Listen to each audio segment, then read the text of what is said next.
दरम्यान आता यावरून अधिवेशनादरम्यान राज ठाकरेंनी मुख्यमंत्र्यांना पत्र लिहिले। महत्त्वाच्या आणि गंभीर विषयाकडे त्यांनी लक्ष वेधले। लहान मुलं बेपत्ता होण्याच्या प्रकरणात मोठी वाढ झाली आहे। मुलं बेपत्ता होत आहेत, यावर सरकार नेमकं काय कारवाई करते असा सवाल राज ठाकरे यांनी पत्रातून मुख्यमंत्री फडणवीसांना विचारलाय। मी अजून पत्र वाचलेलं नाहीये, पण बेपत्ता होणाऱ्या मुलींच्या संदर्भात यापूर्वीही मी आकडेवारी सहित त्याची कारणं दिलेली आहेत।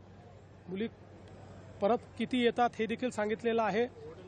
याच्यातला सगळ्यात महत्त्वाचा मुद्दा एवढाच आहे की कशाही पद्धतीने म्हणजे एखादी मुलगी समजा घरून भांडून निघून गेली आणि 3 दिवसांनी परत जरी आली तरी आपण त्या ठिकाणी बेपत्ताचं कंप्लेंट ही दाखल करतो आणि त्यामुळे जो काही त्याची संख्या आहे ती संख्या त्या ठिकाणी आपल्याला मोठी दिसते। त्यामुळे या संदर्भात आता त्यांनी नेमकं काय पत्र लिहिलं आहे हे मी वाचलेलं नसल्यामुळे मी त्याच्यावर उत्तर देऊ शकणार नाही, पण नक्की जर काही त्यांच्या शंका असतील तर त्याला उत्तर देईल। लहान मुलं बेपत्ता होण्याचे प्रकार या महाराष्ट्रात मोठ्या प्रमाणात पार ग्रामीण भागापर्यंत याचं लोन पोहोचलेलं आहे।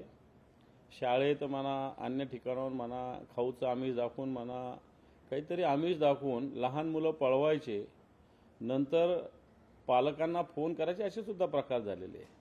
मुख्यमंत्र्यांचं हे नेहमीचं उत्तर आहे, बेपत्ता समजा 10 झाल्या तर त्यातल्या 5 वापस आलेल्या आहे, पण 5 कुठे गेल्या? 5 कुठे गेल्या हा प्रश्न आहे ना। याला उत्तर राज्य सरकारने आतापर्यंत दिलेलं नाही। याच्याविषयी मला असं वाटतं एक कडवट भूमिका कायद्यातूनच घेण्याची आवश्यकता आहे। माननीय राजसाहेब ठाकरे यांनी मुख्यमंत्री महोदयांना काय पत्र लिहिलं आहे त्याचा मसुदा काय याची मला माहिती नाही, परंतु महाराष्ट्रामध्ये एकंदरीत लहान मुलं किंवा मुलं हरवण्याचं जी काही बातमी काही दिवसांपासून आम्ही देखील पाहतोय, एक मी आवर्जून सांगेन की महाराष्ट्रामध्ये अल्पवयीन मुलं ज्यावेळेला हरवतात किंवा बेपत्ता होतात तेव्हा त्यांचा तपास घेण्यासाठी आपण विशेष मोहिमा राबवतो। मिसिंग कंप्लेंट फाईल नसलेल्या मुलांना देखील आपण शोधून काढलेला आहे। ह्या विषयाकडे माननीय मुख्यमंत्री महोदयांनी देखील अतिशय गांभीर्याने लक्ष दिलेलं आहे। त्यांनी देखील गंभीर सूचना ह्या संबंधित अधिकाऱ्यांना देऊन या सर्व मुलांना आपण शोधलं पाहिजे की ते ज्या मोहिमा आहेत त्या अग्रेसरीला आपण भविष्यात देखील केल्या पाहिजेत अशा सूचना दिलेल्या आहेत। मुंबईतून मुली गायब होण्याचं प्रमाण वाढले, बेपत्ता होत आहे। महाराष्ट्राच्या अनेक नंदुरबारमधून सगळ्यात जास्त मुली गायब होतात। कुठे जात आहेत त्या? कोणत्या टोळ्या काम करतात? महिला लाडक्या बहिणीच्या संदर्भात फक्त 1,500 रुपयांवरच तुम्ही महिलांना खुश ठेवताय। महिलांवर अत्याचार होत आहेत, महिला पळवल्या जात आहेत, पलायन केलं जात आहे, मुली पळवल्या जात आहेत। त्याच्यावर कधी फडणवीस आणि मिंते बोलत नाही। फक्त लाडकी बहीण आणि 1,500 रुपये हाच त्यांचा अजेंडा आहे। या विषयावर बोला।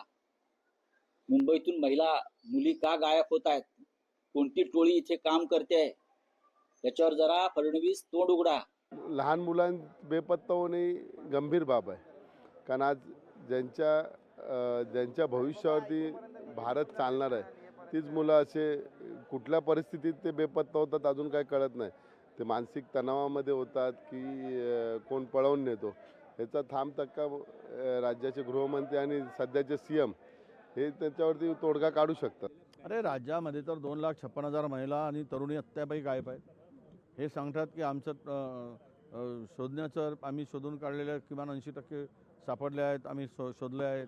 हे सगळे बोगस आकडेवारी देतात। कुठलीच मुली अजूनही त्या ठिकाणी मिळत नाही आहे आणि हे रॅकेट आहे। या संदर्भात सरकारला काय देणं घेणं आहे? महाराष्ट्र लुटण्यात मजा आहे त्यांना, बाकीच्याची काय कुठल्या विषयाचं गांभीर्य आहे? हे असे असंवेदनशील सरकार आहे, ज्या सरकारच्या संवेदना मेल्या आहेत असं हे सरकार या राज्याच्या बोकांडीवर बसलेलं आहे। लोकशाही मराठी ऐका, पहा, जागरूक रहा।